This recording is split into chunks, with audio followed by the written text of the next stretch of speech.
Good morning. Barry Bryson here, thanking you for joining me for another 5 good minutes with the Word. We're continuing our study of the Gospel of Mark by picking up with verse 29.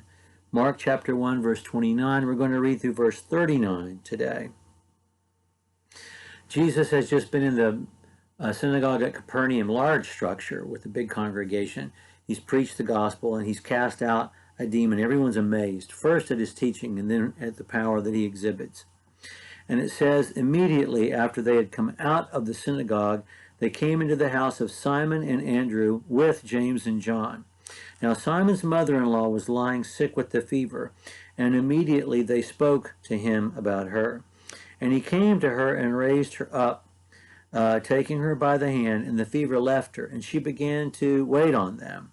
When evening had come, after the sun had set, they began bringing to him all who were ill and those who were demon-possessed, and the whole city gathered at the door. And he healed many who were ill with various diseases and cast out many demons, and he was not permitting the demons to speak because they knew who he was. And in the early morning, while it was still dark, he arose and went out and departed to a lonely place and was praying there. And Simon and his companions hunted for him. And they found him, and they said to him, everyone is looking for you. And he said to them, let us go someplace else to the towns nearby, in order that I may preach, because that's what I came to do. And he went into their synagogues throughout all Galilee, preaching and casting out demons. So much here. I want to say a word before we begin about historiography, or the rules by which history is written. The philosophy of the science of writing down history. Each generation has its own rules, and in the 21st century, there are certain things that we expect. If Kitty Callen is writing a biography of somebody you know, it's going to be in the worst light. If it's going to be the authorized biography, they're going to be shown in the best light. Some history books are textbooks and are dry to read but are full of information. And some history books are written to tell a story and are as exciting as any movie that you might want to see, and yet they're telling the same story. In today's verses, we're going to begin with the healing of Peter's mother, something that's in all three of the synoptic gospels. But in Luke's gospel, this happens before Peter actually becomes a follower of Jesus, before he goes all in and hangs up his cleats, so to speak, leaves everything on the shore to follow Jesus. But he's already done that in Mark's gospel. Now, two things could be at work. Neither one of them, are a plausible explanation why we should not stress about this. One is that it was a process of calling Peter. That we know from John's gospel that Andrew believed in Jesus and followed him immediately. It could be that Jesus called Peter to be his follower, but Jesus wasn't ready to hit the road yet, and he's calling him to hit the road with him.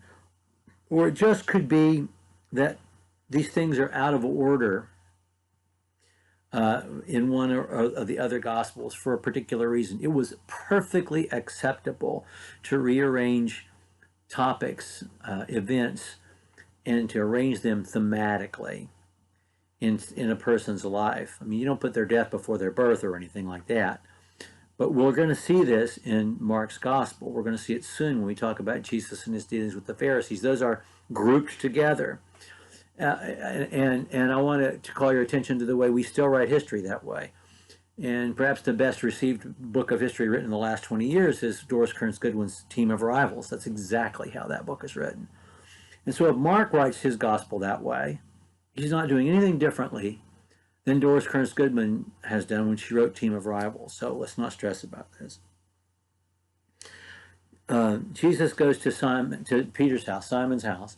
Also, Andrew's living there. Also, his mother-in-law is living there. Now, this house isn't very big. It's probably not much bigger than my office is. It's maybe 18 feet by 20 feet, sort of square. The roof would have been a place where they kept things and stored things. It would have been one room. and his mother. So we've got to think of the small spaces that we're in when we're talking about this. We're in Bethsaida, not Capernaum proper, but we're at narrow streets, small houses. His mother-in-law is there. He heals her, and she gets up and starts serving dinner. Has so many people comment, well, why is she got to do that? Why can't she just? Well, because she's fine. And this demonstrates that she's brought back to a full, vigorous health. And so everybody comes, and it says all of this town, even if it's all of Bethsaida and not all of Capernaum, there's no way they could have all fit at the door. That's just a manner of speaking, of storytelling. People were packed in. Everybody had heard about him, and everybody wants to get to him. And he performs a variety of healing miracles and casts out demons. And then the next morning, they go looking for Jesus, and he's off by himself praying. And they said, everybody's looking for you. And he said, no. Let's go someplace else so that I can preach, because that's what I came to do. The point is the message. The point is the preaching. I didn't come here as a healer. I came here as a preacher. And so we're going to go on a preaching tour of other towns. And that's what they do, because the message is primary. There were people yet to heal in Capernaum and Bethsaida. And he walked away from those people to preach the gospel, because that was more important. But wherever he goes into their synagogues, which is the thing that's going to happen throughout the book of Acts. Paul's going to first go to the synagogues. He went into their synagogues throughout all Galilee, preaching and casting out demons. Casting out demons is the thing that's mentioned. I think that's interesting as well.